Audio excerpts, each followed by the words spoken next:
La ciudad de Bogotá es la capital de la República de Colombia. Se encuentra en el centro del país, a 2.600 metros de altura, en el borde oriental de la sabana, en la altiplanicie más alta de los Andes colombianos. Cuenta con una superficie de más de 30.000 hectáreas y una población cercana a los 7 millones de habitantes.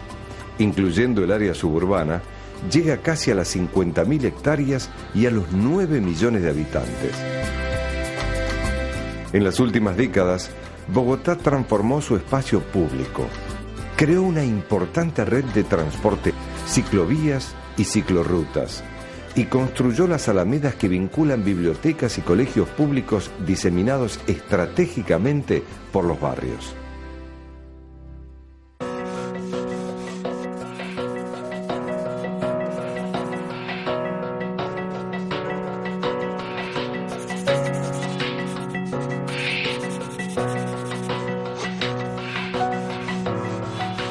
Germán Samper fue uno de los pioneros del racionalismo bogotano.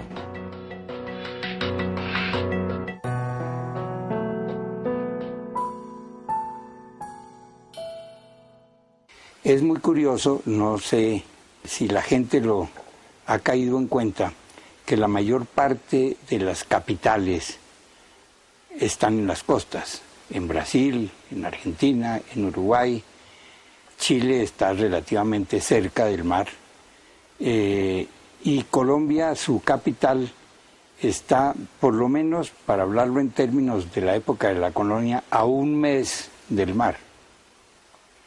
¿Cómo es que surgió una capital que tiene hoy día 7 millones de habitantes en el centro del país? Hoy ya no tenemos problema, porque en la época de la aviación Bogotá es un puerto aéreo. E inclusive es hasta ventajoso que los aviones no tengan que bajar. Estamos a 2.700 metros sobre el nivel del mar y eso se lo economizan los aviones que pasan por acá. Pero en aquella época era absurdo. ¿Por qué? La América Latina tiene por el costado occidental la cadena de montañas de los Andes y al llegar a Colombia hay lo que nosotros llamamos un macizo montañoso en donde nacen varios ríos. Uno de ellos es el río Magdalena, que equivale al Nilo en Egipto, que atraviesa todo el país y que ha servido de vía fluvial de acceso. Y ahí nace también el Amazonas. Este es un dibujo bastante primitivo de Bogotá, pero que indica la zona, una especie de triángulo en donde se desarrolla la mayor parte de las ciudades colombianas. Bogotá está en la parte alta, entre dos de esas cadenas de montaña. Medellín está en otro costado.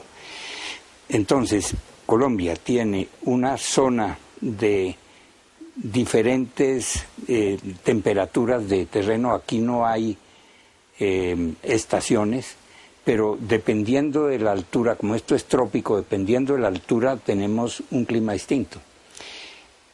Todo este cuento es para explicar que los conquistadores subieron por el río Magdalena, que está aquí, y de repente llegaron a un sitio, y lo voy a dibujar aquí, que es la sabana de Bogotá, un sitio plano, con un clima benigno, es un clima frío, además es un clima muy agradable.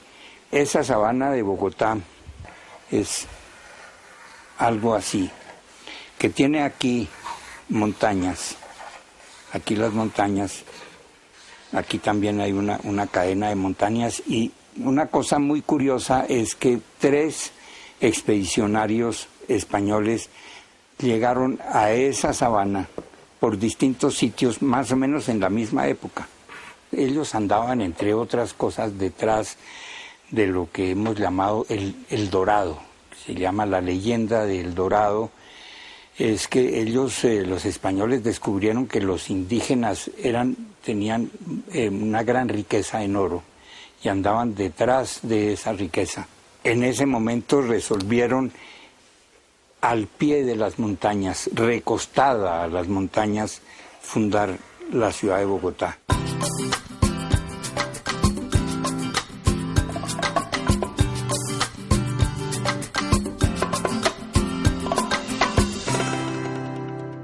La historia de Bogotá continúa entonces alrededor de la sabana. Entonces nosotros tenemos una zona plana con un terreno fértil rodeado de montañas. Las montañas más altas están en el oriente y aquí hay 2 ríos que ellos escogieron y dentro de esos 2 ríos surge la famosa cuadrícula de fundación que trajeron los españoles, que vale la pena, pues a pesar de que es tan clásica, que la definamos por fuera, manzanas de 100%, quitan una manzana para formar la Plaza Mayor. Esa Plaza Mayor viene de un camino que va para el norte y aquí tenemos por el occidente los que llegaban del Magdalena, la Plaza Mayor clásica, y unas cuadras después entonces tenemos aquí uno de los ríos y tenemos el otro de los ríos.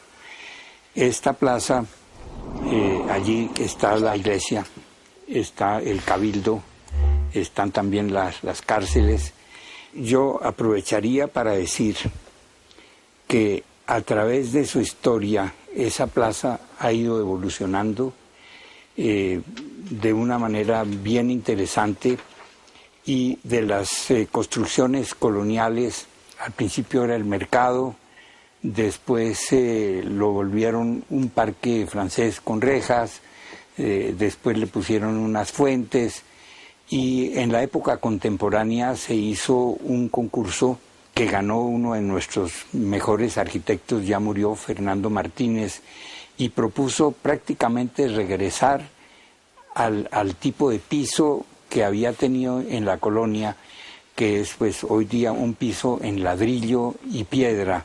Le da realce a los edificios. Los edificios, pues la catedral se construyeron varias versiones de iglesia, lo mismo que la casa cural.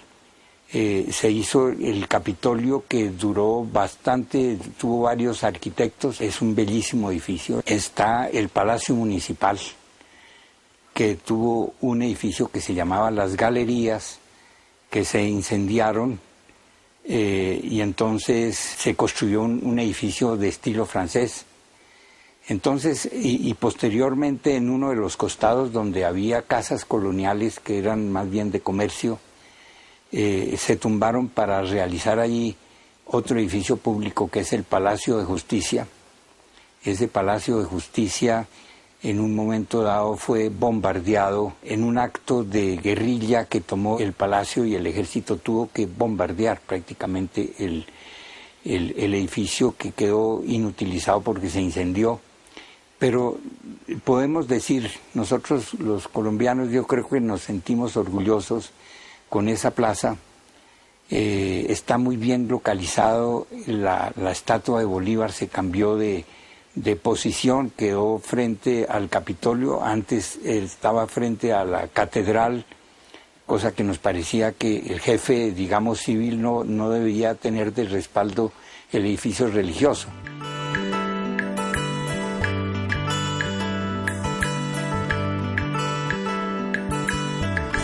¿Cómo se extiende la ciudad y cuándo se extiende?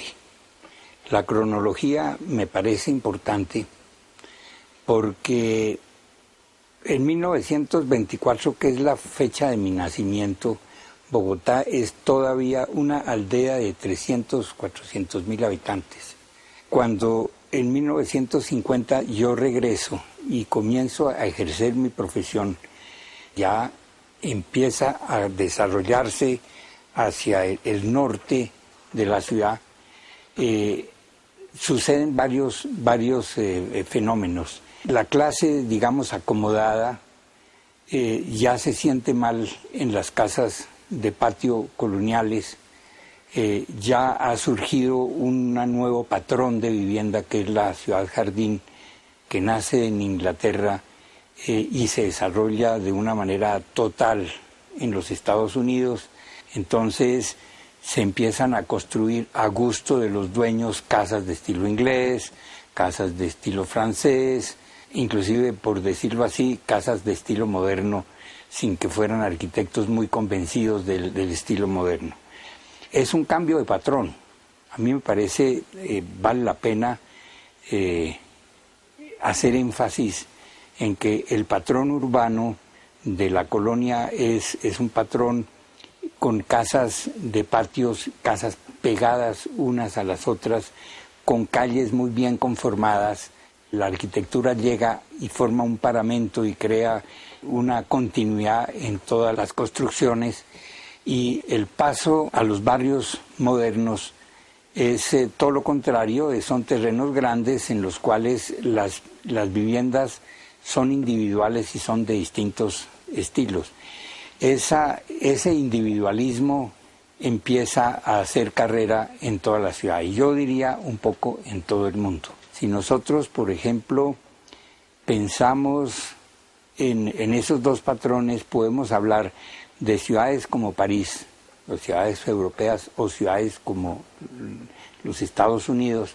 En una ciudad como París, la arquitectura es anónima prácticamente, construcciones residenciales que todas están basadas en la misma altura. Lo que cuenta en esas ciudades es el espacio entre las construcciones. El recuerdo que tiene uno de Europa son los nombres de las calles, la calle Rivoli, los Campos Elíseos, etcétera, etcétera.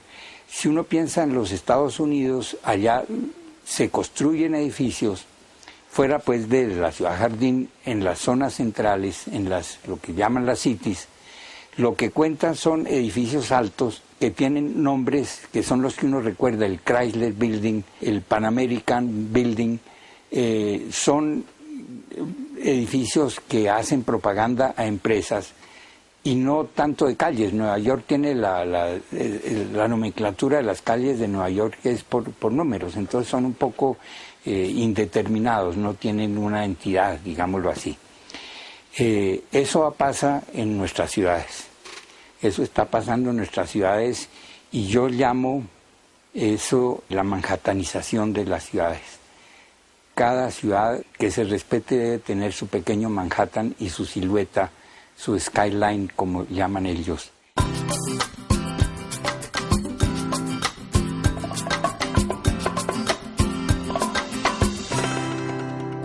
Decimos entonces que es el primeros desarrollos de esa ciudad, ya basado en un nuevo patrón.